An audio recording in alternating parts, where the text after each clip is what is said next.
I found that the major key to success is not resources or drive or luck. Those things matter, yes.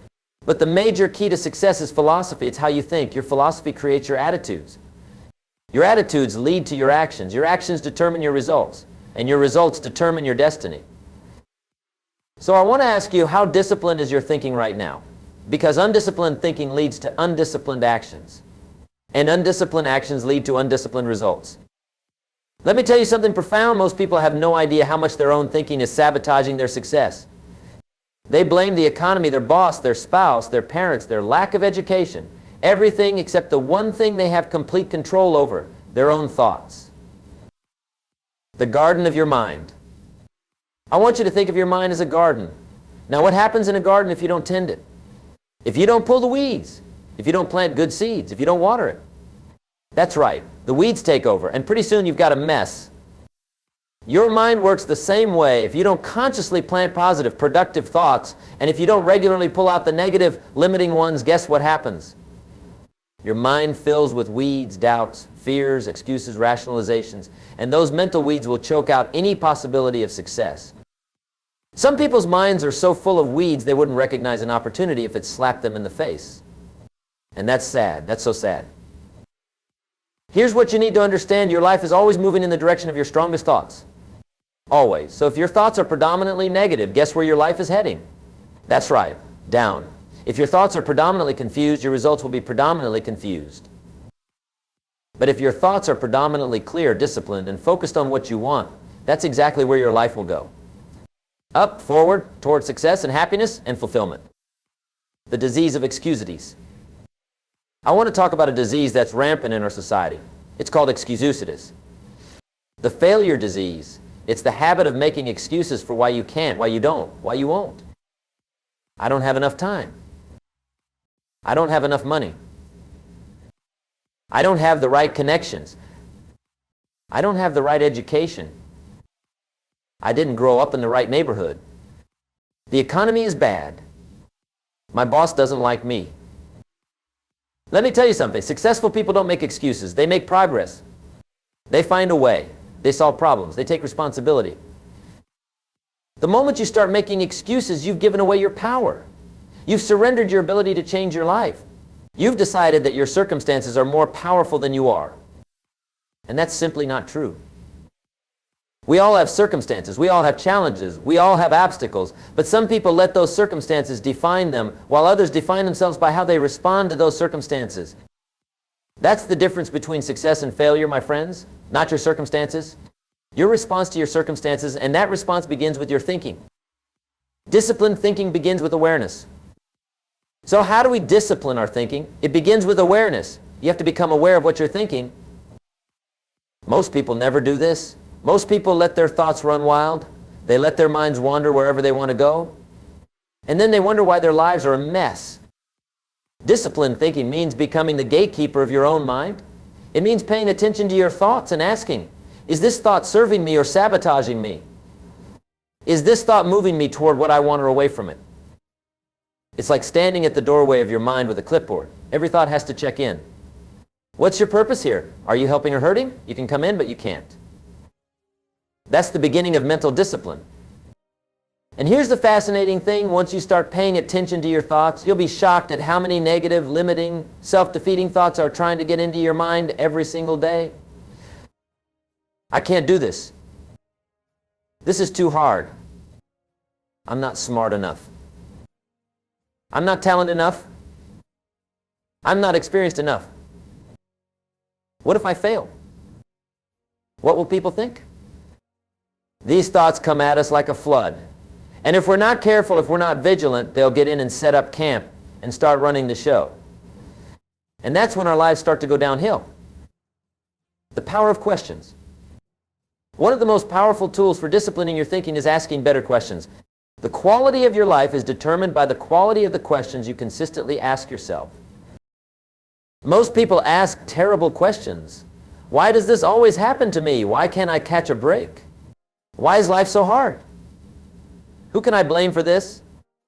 Those are lousy questions that lead to lousy answers and lousy results. Instead, try asking questions like these. What can I learn from this? How can I use this to my advantage? What's great about this problem? What's the opportunity here? How can I turn this into a win? Those questions lead to empowering answers and empowering results. Here's a powerful question I love to ask. What would the person I want to become do in this situation? Think about that. If you want to become financially successful, ask yourself, what would a financially successful person do with their money right now? If you want to become healthy and fit, ask yourself, what would a healthy, fit person eat for lunch right now? The answers to those questions will guide you toward becoming the person you want to be. That's disciplined thinking. The company you keep. Another crucial aspect of discipline in your thinking is being careful about the company you keep. Jim, you might say, what does that have to do with my thinking? Everything. You see, we become like the people we spend the most time with. Their attitudes, their beliefs, their habits, they all rub off on us. It's like osmosis. We can't help it. So if you're spending time with negative, cynical, complaining people, guess what's happening to your thinking? That's right, it's becoming more negative, cynical, and complaining, even if you don't realize it. If you want to discipline your thinking, you need to surround yourself with people who think the way you want to think. People who are positive, productive, purposeful. People who challenge you to grow, to improve, to become better. I'm not saying you should abandon your old friends, but I am saying you should be deliberate about who you allow to influence your thinking. Because they will influence your thinking, whether you realize it or not. There's an old saying, if you're the smartest person in the room, you're in the wrong room. I'd add to that, if you're the most disciplined thinker in your circle, you need a new circle. The input determines the output. Let's talk about the information you're feeding your mind, because what goes in determines what comes out. If you're constantly consuming negative news, violent entertainment, mindless social media, and shallow conversations, what do you think that's doing to your thinking? It's making it negative, violent, mindless, shallow. You cannot expect to have disciplined, focused, productive thoughts if you're filling your mind with undisciplined, unfocused, unproductive information. What are you reading? What are you watching? What are you listening to? Who are you talking to? These are not innocent choices. These are programming choices. You are literally programming your mind with every bit of information you consume. So be selective. Be disciplined about what you allow into your mind. Read books that inspire you, that educate you, that challenge you. Listen to podcasts and audio programs that expand your thinking, that introduce you to new ideas, that help you grow. Have conversations that matter. Talk about dreams, goals, ideas, opportunities, not just problems, complaints, gossip, and the weather. What you feed your mind determines what your mind produces. It's that simple. The power of visualization. Here's another powerful technique for disciplining your thinking, visualization. The conscious, deliberate use of your imagination to create clear mental pictures of what you want. Most people use their imagination to scare themselves to death. They visualize all the things that could go wrong, all the ways they might fail, all the reasons they can't succeed. That's an undisciplined use of a very powerful tool. Instead, use your imagination to visualize what you want. See yourself succeeding. See yourself achieving your goals. See yourself living the life you desire. And here's the key. Feel the feelings. Don't just see the pictures. Feel what it would feel like to achieve that goal, to have that success, to be that person. This isn't some new age nonsense. This is how the human brain works. Your brain doesn't know the difference between something you vividly imagine and something you actually experience. That's why visualization is so powerful. When you consistently visualize what you want with emotion and detail, you're programming your subconscious mind to look for opportunities to make that vision a reality. You're aligning your thinking with your goals. You're disciplining your mind to focus on what you want rather than what you don't want. The power of affirmations. Another tool for disciplining your thinking is the use of affirmations. Positive statements that you repeat to yourself out loud with emotion multiple times a day. Now, I know what some of you are thinking. Jim, isn't that kind of silly, standing in front of the mirror talking to myself? Maybe it seems that way, but let me ask you something. Is it any sillier than standing in front of the mirror telling yourself all the reasons why you can't succeed, why you're not good enough, why life is so hard? Because that's what most people do. They don't call them affirmations, they call them thoughts. But they're really negative affirmations. Positive affirmations are simply a way to consciously override the negative self-talk that most of us engage in unconsciously. I am worthy. I am capable. I am making progress every day. I have everything I need to succeed.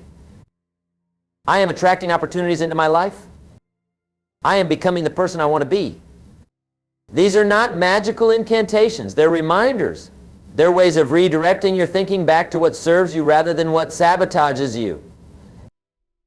And when you repeat them with emotion, when you feel the truth of them, they begin to sink into your subconscious mind. And your subconscious mind begins to believe them. And when your subconscious mind believes them, it begins to look for evidence to support them. And when it finds that evidence, it reinforces the belief. And the belief influences your actions. And your actions create your results. That's how affirmations work. Not by magic, but by aligning your conscious and subconscious thinking with what you want to create in your life. The discipline of gratitude. Here's a powerful discipline for your thinking: gratitude. The habit of consciously looking for things to be thankful for. Most people do the opposite. They're constantly looking for things to complain about, to be frustrated about, to be angry about. And guess what? They always find them, because what you look for, you will find them. But when you discipline your thinking to look for things to be grateful for, you'll find those too. And the more you practice gratitude, the more automatic it becomes, the more natural it feels. The more it shapes your entire perspective on life. Start each day by thinking of 3 things you're grateful for. End each day the same way. Keep a gratitude journal. Share your gratitude with others. This isn't about ignoring problems or pretending everything is perfect. It's about training your mind to see the good alongside the bad. To acknowledge the blessings alongside the challenges. To recognize the opportunities alongside the obstacles. That's mental discipline. And it's life-changing. The discipline of focus. Another crucial aspect of disciplined thinking is focus. The ability to concentrate your mental energy on what matters most. Most people's thinking is scattered, fragmented, all over the place. They think about work while they're with their family. They think about family problems while they're at work. They worry about the past. They stress about the future. They rarely give their full attention to the present moment. That's undisciplined thinking, and it leads to mediocre results in every area of life. Disciplined thinking means being where you are, mentally. It means giving your full attention to what you're doing right now. It means focusing on one important task at a time rather than multitasking and doing many things poorly. Focus is a superpower in a distracted world. The person who can concentrate their mental energy on one important goal, one important task, one important problem, that person has an enormous advantage. But focus doesn't come naturally. It requires discipline. It requires training your mind to stay on task, to resist distractions, to keep coming back to what matters most. It's like training a puppy. When your mind wanders, gently bring it back. No judgment. No frustration. Just redirect your attention back to what you were focusing on. Do this enough times and your mind will begin to stay where you put it. That's mental discipline. The discipline of long-term thinking. One of the most important aspects of disciplined thinking is the ability to think long-term, to consider the future consequences of today's choices. Most people don't do this. They make decisions based on immediate gratification, immediate comfort, immediate convenience. They don't think about how those decisions will affect them a year from now, 5 years from now, 10 years from now. That's undisciplined thinking, and it leads to a life of regret. Disciplined thinking means asking yourself, how will this decision affect my future? Is this moving me closer to my long-term goals or further away from them? Am I sacrificing what I want most for what I want now? It means being willing to experience short-term discomfort for long-term benefit. It means being willing to say no to good things so you can say yes to great things. It means planting seeds today that will become trees of abundance in the future, rather than just picking the low-hanging fruit of immediate pleasure. That's mental discipline, and it's rare. But it's also the hallmark of those who create extraordinary lives. The discipline of possibility thinking. Another crucial aspect of disciplined thinking is what I call possibility thinking. The habit of looking for opportunities, solutions, and ways forward. Most people engage in problem thinking. They focus on what's wrong, what's not working, what's in their way. And that's important to a point. You can't solve a problem you don't acknowledge. But many people get stuck there. They dwell on the problem. They talk about the problem. They identify with the problem. They become experts on the problem. But they never move beyond the problem to the solution. Disciplined thinking means acknowledging the problem, yes, but then immediately shifting your focus to possibilities. Given this situation, what can I do? What are my options? What's the opportunity here? How can I turn this around? This isn't about positive thinking in the sense of denying reality. It's about productive thinking. It's about focusing your mental energy on what you can control, what you can change, what you can create. Problems drain energy, possibilities create energy, and energy is what fuels progress. The discipline of decisiveness. Let's talk about the discipline of decisiveness, the ability to make clear, confident decisions and stick with them. Most people are terrible at making decisions. They waffle, they second guess, they delay. They overthink, they underanalyze, they ask everyone's opinion, they change their minds repeatedly. That's undisciplined thinking, and it leads to confusion, missed opportunities, and lack of progress. Disciplined thinking means gathering the information you need, considering your options, making the best decision you can with what you know, and then moving forward with confidence. It means being willing to be wrong sometimes, because you will be, we all are. But indecision is often worse than wrong decision. At least with a wrong decision you learn something. With indecision you learn nothing and go nowhere. It means not letting fear paralyze you, fear of failure, fear of criticism, fear of making the wrong choice. These fears keep so many people stuck in perpetual indecision. And it means sticking with your decisions long enough to see if they're working, rather than abandoning ship at the first sign of difficulty. Persistence is part of decisiveness. That's mental discipline. The discipline of learning. Another crucial aspect of disciplined thinking is continuous learning. The habit of constantly seeking new knowledge, new skills, new perspectives. Most people stop learning when they finish school. They might pick up things here and there, but they don't have a systematic, intentional approach to growing their knowledge and skills. That's undisciplined thinking. And in a rapidly changing world, it's a recipe for obsolescence. Disciplined thinking means committing yourself to lifelong learning. It means setting aside time every day to read, to study, to practice, to improve. It means being humble enough to know that there's always more to learn, always ways to get better. It means seeking out teachers, mentors, coaches who can help you grow faster than you could on your own. It means learning from everyone you meet, because everyone knows something you don't. And it means applying what you learn, because knowledge without action is just information. Knowledge with action is power. That's mental discipline. The discipline of clarity. Let's talk about the discipline of clarity. The habit of being crystal clear about what you want and why you want it. Most people are fuzzy about their goals, vague about their priorities, unclear about their values. And that fuzziness, that vagueness, that lack of clarity shows up in their results. As I often say, if you don't know where you're going, any road will take you there. And most people are on any road, wondering why they haven't arrived anywhere meaningful. Disciplined thinking means taking the time to get clear about what matters most to you. Your core values, your big goals, your personal definition of success, your purpose. It means writing these things down, reviewing them regularly, refining them as you grow and evolve, and using them as decision filters for everything you do. When you're clear about what matters most, decision making becomes easier, time management becomes easier. Saying no becomes easier, because you have a standard against which to measure every opportunity, every invitation, every distraction. Clarity is power, and disciplined thinking creates clarity. The discipline of consistency. Another crucial aspect of disciplined thinking is consistency. The habit of showing up, doing the work, and staying the course day after day even when you don't feel like it. Most people are inconsistent. They start and stop. They get excited and then get distracted. They're all in and then they're all out. They're hot and cold, up and down, on off. That's undisciplined thinking, and it leads to mediocre results at best. Disciplined thinking means committing to consistent action toward your goals regardless of how you feel on any given day. It means showing up even when the motivation isn't there. It means doing the work even when it's not exciting anymore. It means understanding that success is not about intensity, it's about consistency. It's not about doing something amazing once, it's about doing something good repeatedly.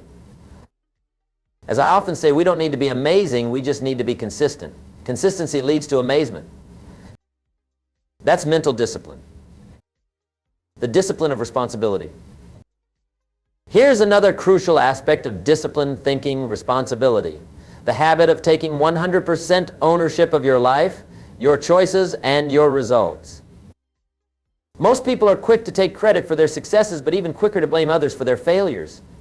They're victims of circumstance, bad luck, other people's actions, the economy, the weather, anything but their own choices.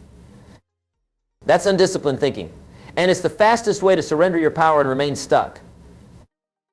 Disciplined thinking means acknowledging that while you can't control everything that happens to you, you absolutely can control how you respond to what happens to you. And that response determines your results. It means letting go of blame, excuses, and justifications. It means asking, what can I do about this? Rather than, why is this happening to me? It means understanding that the moment you take responsibility, you take control. And control of your responses is the only real control you ever have. That's mental discipline. The discipline of emotion management. Let's talk about the discipline of emotion management. The ability to feel your emotions without being controlled by them. Most people are at the mercy of their emotional states. When they feel motivated, they take action. When they don't, they don't. When they feel confident, they move forward. When they feel afraid, they retreat. They let their emotions drive their behaviors, which means their results are as inconsistent as their feelings. That's undisciplined thinking. And it's a roller coaster that never arrives at success. Disciplined thinking means understanding that emotions are part of being human, but they don't have to be in the driver's seat. You can acknowledge a feeling without acting on it. You can feel fear and still move forward. You can feel laziness and still get to work. You can feel discouraged and still persist. It means developing emotional awareness, the ability to recognize what you're feeling, and why in emotional intelligence, the ability to choose your response to those feelings. And it means cultivating positive emotional states through deliberate practices like gratitude, visualization, affirmation, physical exercise, and proper rest. Because while you don't need to feel good to take action, it sure helps. That's mental discipline. The discipline of patience. Another crucial aspect of disciplined thinking is patience. The ability to delay gratification, to stay the course, to trust the process even when results aren't immediate. Most people want instant results, instant success, instant wealth, instant transformation. And when they don't get it, they give up. They try something else. They look for shortcuts. They blame the process instead of their lack of persistence. That's undisciplined thinking. And it leads to a life of unfinished projects, abandoned goals, and unrealized potential. Disciplined thinking means understanding that anything worth achieving takes time. It means embracing the journey as much as the destination. It means finding joy in the progress, not just the result. It means being willing to put in the work today without seeing the payoff tomorrow, or next week, or perhaps even next year. Because you understand that success is built day by day, choice by choice, action by action. As I often say, you can't hire someone else to do your push-ups for you. The process is the point. The discipline is the reward. The journey is where the transformation happens. That's mental discipline. The discipline of optimism. Let's talk about the discipline of optimism, the habit of expecting and looking for good outcomes, even in difficult situations. Most people are reactive to circumstances. When things are going well, they feel good. When things are going poorly, they feel bad. Their mental state is determined by their conditions, which means they're on an emotional roller coaster, because conditions are always changing.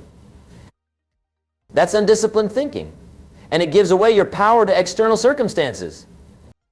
Disciplined thinking means choosing to adopt an optimistic perspective regardless of current conditions. It means training your mind to look for opportunities in every situation, to find the silver lining in every cloud, to see failures as feedback and problems as challenges. This isn't about denying reality or pretending problems don't exist. It's about approaching problems with the belief that solutions exist and that you can find them. Optimism isn't just a pleasant way to live, it's a strategic advantage. Optimistic people see opportunities that pessimistic people miss. They try things that pessimistic people avoid. They persist when pessimistic people quit. And here's the thing, optimism is a choice. It's a mental discipline. It's a way of thinking that you can develop through practice. Just like a muscle, the more you use it, the stronger it gets. That's mental discipline. The discipline of thinking big. Another crucial aspect of disciplined thinking is thinking big. The habit of setting ambitious goals, dreaming expansive dreams, and refusing to limit yourself based on past experiences or current circumstances. Most people think small. They set goals based on what they think is realistic, reasonable, achievable. And that sounds sensible, doesn't it? But here's the problem. Their definition of realistic is based on their past, not their potential. It's based on what they've done before, not what they're capable of doing. That's undisciplined thinking. And it leads to small results, small accomplishments, small lives. Disciplined thinking means giving yourself permission to think beyond your past, beyond your current circumstances, beyond what seems reasonable. It means asking, what would I do if I knew I couldn't fail? What would I attempt if I had unlimited resources? What would I become if I used my full potential? It means setting goals that scare you a little or a lot. Goals that require you to grow, to develop new skills, to become a different person than you are today. And it means refusing to let your past define your future, refusing to let setbacks diminish your dreams, refusing to let other people's limited thinking limit what you believe is possible for you. That's mental discipline. The discipline of reflection. Let's talk about the discipline of reflection. The habit of regularly reviewing your progress, evaluating your results, and learning from your experiences. Most people just keep going.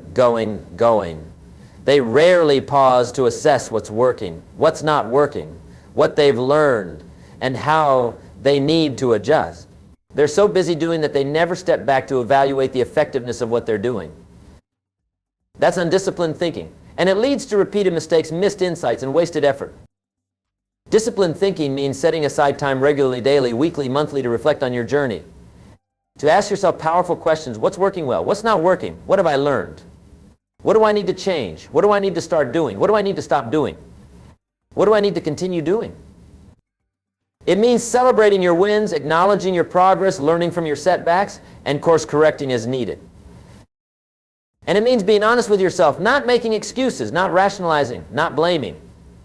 Just looking at your results with clear eyes and asking, what do these results tell me about my approach? About my thinking? About my actions? That's mental discipline. The discipline of simplicity. Another crucial aspect of disciplined thinking is simplicity, the habit of focusing on what's essential and eliminating what's not. Most people's thinking is cluttered, complicated, overloaded with information, opinions, options, and commitments. They try to do too many things, focus on too many goals, solve too many problems all at once. And they end up scattered, stressed, and ineffective. That's undisciplined thinking, and it leads to complexity, confusion, and overwhelm. Disciplined thinking means cutting through the clutter to focus on what truly matters. It means asking, what's the most important thing I need to accomplish today? What's the one goal that will make the biggest difference in my life right now? What's the essential next step? It means learning to say no to good opportunities so you can say yes to great ones. It means ruthlessly eliminating distractions, busy work, and low-value activities from your life. And it means seeking clarity through simplicity. As I often say, confusion is the first step toward clarity. But you have to move through the confusion to the other side. You have to be willing to simplify, to eliminate, to focus. That's mental discipline. The discipline of self-talk. Let's talk about the discipline of self-talk, the ongoing conversation you have with yourself about yourself, your life, your challenges, and your capabilities. Most people's self-talk is negative, limiting, and self-defeating. They constantly tell themselves why they can't, why they shouldn't, why they're not good enough, smart enough, talented enough, experienced enough. They're their own worst critics and their own worst enemies. That's undisciplined thinking, and it's sabotaging your success more than any external obstacle ever could. Disciplined thinking means becoming aware of your self-talk and deliberately choosing words that empower you rather than limit you. It means replacing I can't with how can I, replacing this is too hard with this is challenging, but I'm growing. Replacing I'm not good at this with I'm getting better at this every time I try. It means speaking to yourself with the same kindness, encouragement, and patience you would offer to a good friend or a beloved child. Not with false praise or empty affirmations, but with genuine belief in your capacity to learn, to grow, to overcome. And it means catching yourself when you slip into negative self-talk, which you will, because we all do, and gently redirecting your thoughts back to what serves you rather than what sabotages you. That's mental discipline. The discipline of future self-thinking. Another crucial aspect of disciplined thinking is what I call future self-thinking. The habit of making decisions based on who you want to become rather than just who you are right now. Most people make choices based on their current identity, their current comfort level, their current skills and beliefs. They let who they are today determine who they'll be tomorrow. That's undisciplined thinking, and it leads to stagnation rather than growth. Disciplined thinking means considering not just what you want, but who you want to become. It means asking, is this choice aligned with the future I'm trying to create?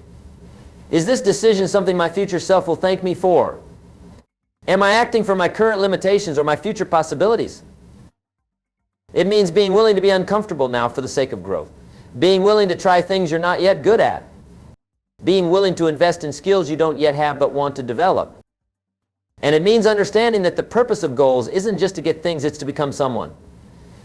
Someone more capable, more confident, more impactful. Someone who can not only achieve that goal but can set and achieve even bigger ones. That's mental discipline. The power of prayer and meditation. Let me share with you the importance of prayer and meditation in disciplining your thinking. These are ancient practices that the most successful people throughout history have used to quiet their minds, focus their thoughts, and connect with something greater than themselves. Prayer is communion with the divine. It's acknowledging that there's a wisdom and a power beyond our own limited perspective. It's seeking guidance, expressing gratitude, asking for help not just for ourselves but for others. Meditation is the practice of being fully present, of quieting the constant chatter of the mind, of observing your thoughts without attaching to them or being controlled by them. Both practices develop mental discipline. They help you step back from the endless stream of thoughts and choose which ones deserve your attention and energy. They create space between stimulus and response, the space where freedom and choice reside. I encourage you to develop a daily practice of prayer and meditation. It doesn't have to be lengthy. Even a few minutes can make a profound difference. The key is consistency. The daily discipline of setting aside time to quiet your mind, to center yourself, to connect with your highest values and deepest wisdom. That's mental discipline. The ultimate choice. As we come to the end of our time together, I want to leave you with this final thought. The quality of your life is determined by the quality of your thinking. Not by your circumstances, not by your background, not by your resources or lack thereof, but by your thinking. And the quality of your thinking is determined by the disciplines you develop and practice daily. Not occasionally, not when you feel like it, not when it's convenient, but daily. Disciplined thinking isn't easy. If it were, everyone would do it, but it's worth it. Because disciplined thinking leads to disciplined actions, and disciplined actions lead to extraordinary results. The choice is yours. It always has been. You can let your thinking run wild and disciplined, reactive and scattered. Or you can take control of your thinking, discipline it, direct it, focus it on what you want. That choice, the choice to discipline your thinking or not, will determine everything else in your life. Everything. So I ask you, what will you choose? What mental disciplines will you commit to developing starting today? What new habits of thought will you begin to cultivate? What old patterns of thinking will you begin to change? Your future is waiting for your answer. And I believe in you. I believe in your capacity to choose well, to grow, to become all that you're capable of becoming. Thank you for your time and attention today. Go forth and discipline your thinking. Your extraordinary life awaits.